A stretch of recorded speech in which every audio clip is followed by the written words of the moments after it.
How to record your iPhone screen. Hey everyone, welcome back to the channel.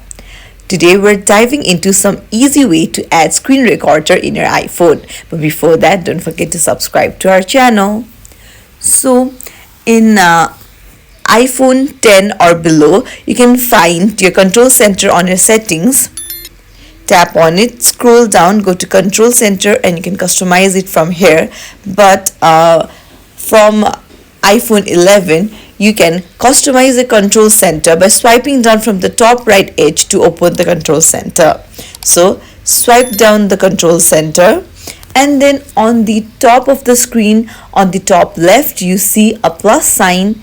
Tap on it, tap add a control, and there you go. You can add any control that you want. So the screen recording option is a circle with a small dot and you can tap on it. There you go, the screen recording option has been added. And I'm already screen recording, that's why it's red in color.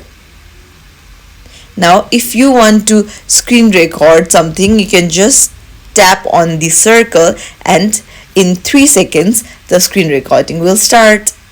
And that's it. If you found this tutorial helpful, don't forget to like and subscribe to our channel for more tips and tricks. Thanks for watching. I'll see you in the next video.